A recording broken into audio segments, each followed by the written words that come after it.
Лайк басқандан неге аясыздар? Саусақтарыңыз 10 тонна болса да бісміллә деп көтеріп, лайк басып бермейсіздер ме? Комментарий жазып. Қазақстанның халқына бір ақпарат жеткізгім келеді. Қазақ билігі тек қана батыстан қорқады. Тек қана батыстан қорқады. Ол Қытайдың қолбаласы, орыстың қолбаласы. Ол орыстың, қазақ билігі, орыстың ресми қатыны Қытайдың көңілдесі. Оны мен баяғыда Фейсбукта айттым. Назарбаевтың билігі, қазақ билігі бейне, алқаш, адуын, дүлей, топас және дөрекі, өргеуде, бірақ кедей бай бар. Ол Мәскеу, жас, арамза, бай, қуатты, сұрқия көңілдесі бар, ол Пекинден.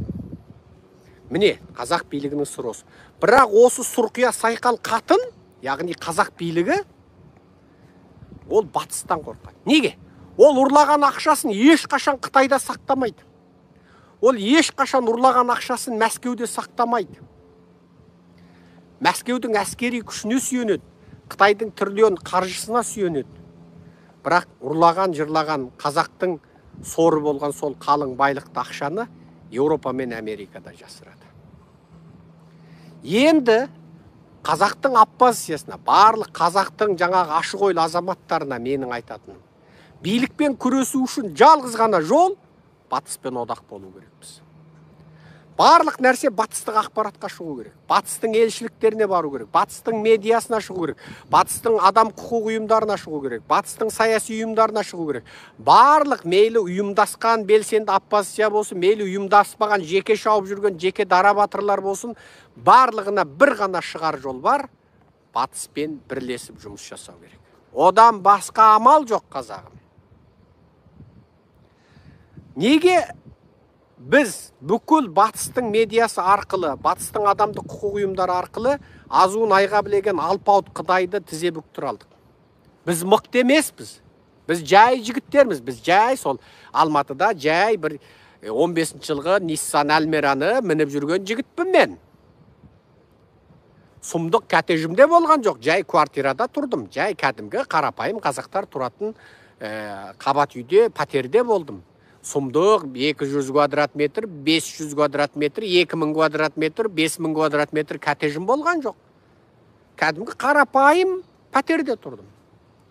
Сұмдық әгі бір креслосы $10,000, $50,000 тұратын Италияның жиһазын алған жоқпын. Сол пәтерімді сатып алғанда, сол ескі жиһаздар қалды, сол жиһаздың үстіне жай қарапайым мата жапқыштарды жаптым да сода отыра бердім. Мен өте қанағатшыл жігіт болдым. Өте қанағатшыл жігіт болдым. Арыз жинап жүрген кезімде, ауылда тіпті астыңа салатын көрпесі жоқ қазақтар үйіне қонаққа шақырғанда барып, мұңын тыңдап, жыласа бірге жылап отырып, арызын қабылдап, кетерінде көмегімізді беріп кетіп жүргеніміз сол. Мен кәдімгі қарапайым қазақтың жігіті болдым. Асқан жоқпын, тасқан жоқпын, сол еліммен, халқыммен бірге болдым. Өмірде де ұстанымым солай. Өмірде де. Тәкаппарлық ол бірінші менің жауым. Ешқашан кеудемді көтеріп сасық көкіректенген кезім болған жоқ. Міне. Менің айтайын. Сондықтан жалпы барлық мынау әділетшіл, ақиқатшыл, шыншыл қазақтың жас азаматтарына, қыз жігіттерге айтатыным, билік тек батыстан қорқады. Батыста олардың бүкіл жаны сақталып тұр. Олардың жаны не? Ақша. Олар Құдайдан қорқпайды, олар Құдайды алдаймыз деп сенімді. Олар ана өздерінің түрлиондарына мешіт салып, сол молдаларды бағып, сол молдакеңдер айтады, сіз Құдайдың сүйген құлысыз ғой, жәннатта о жақта дайын, біз ана брондақ қойдық жәннатта дейді. Періштелер, таныс періштелер бар, айтып қойдық, сіз жаныңыз мына жақта шыққанда сол ана жаққа барады, жәннатқа кіріп кетесіз ғой деп қояды міне. Сонымен олар соған сенеді, ана жақты да шешіп қойған. Олардың Құдай ақша, байлық. Олар сол ақшасын батыста сақтап отыр. Сондықтан батыстан қорқады. Сондықтан барлық мынау ақиқатшыл оппозиция мүшелеріне барлық күрескерлерге, барлық белсенділерге, барлық мына жүйенің әділетсіздігіне қарсы барлық азаматқа айтатыным, биліктің қорқатын жауы батыспен одақтасу керекпіз. Ал енді Боқболаты бар, Путині бар, бас Путин аяғы бек болады. Неге осы Еуропа мен Американы жамандай береді? Олардың Америка анау ойбай, Америка кола ішеді, ол асқазанға зиян, Америка фастфуд жейді, ана өңкей майға шыжғырған нәрсе жейді, соған олар ауырып жатыр, қырылып жатыр, өліп жатыр. Ойбай, Америка мен Еуропа, олар өңкей еркек пен еркек, әйел мен әйел алады. Осы одан басқа мені жоқ.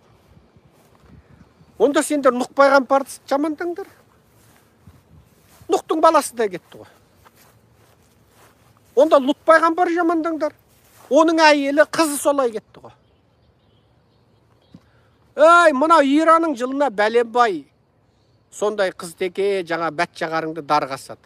Саудияңда Фейсбукте жүр. Ана Саудияның анау қатын сияқты жасанып алған еркектері сол былғаңдап, бөкселерін бұлтыңдатып, сол қалың Саудияның қыз текесі жүр. Фейсбукте жүр. Дубайың тіпті оның жын ойнағы бар. Мына Ауғанстанда ол бәт жағарлық деген, ол өздерінде оларда кәдімгі бай екеңдер, оны байлар бас қосып кеш өткізеді. Аны ауылдан кедейдің сорлы балаларын бала күннен соған етеді. Ол Еуропа мен Американың патенті емес ол. Мына Путин жауыз диктаторлық жүйе, путиндік жүйе батысты әдейге қазақ халқына жек көрсету үшін, орыстың тобырларына жек көрсету үшін, өздері мына орыстың тіпті Совет одағының қорғаушысы көрсету үшін, өздерін сол бір ұлттық құндылықтарды сақтап отырған керемет бір, мына адамзаттық құндылықты сақтап отырған қып көрсету үшін, өздерінің ана жауыз, қанішер, тойымсыз, ұры, қарақшы сипаттарын жасыру үшін, бұл зұлымдықты сол Еуропа мен Америка қартады. Бұл Еуропа Американың патенті емес, ол бүкіл жер әлемде бар. Түрігіңде де бар. Түрігіңде де бар сол. Өткенде де ана қазақтың бір қыз текесі барып, сол түріктің жігіттерді разығып қайтты, бүкіл медияң жазды ғой. Ол қыз текеге неғып, түрік сау болса неғып жолап қойды. Ол түрігіңде де бар. Ол батыстың ғана патенті емес, ол бүкіл адамзат қоғамда бар. Мен бұл жерде қыз текелікті құптап дәріптеп отырған жоқпын. Бар болғаны мына путиндік, ресейлік, мына надан үгіт насихат батыстың демократиялы жүйесіне қарсы тұру үшін, өздерінің диктатуралық, фашистік, ұры, қарақшы жүйесін аман сақтап қалу үшін, батысты сүйкімсіз көрсету үшін осы ЛГБТ тақырыбын батысқа жалағып жаба береді.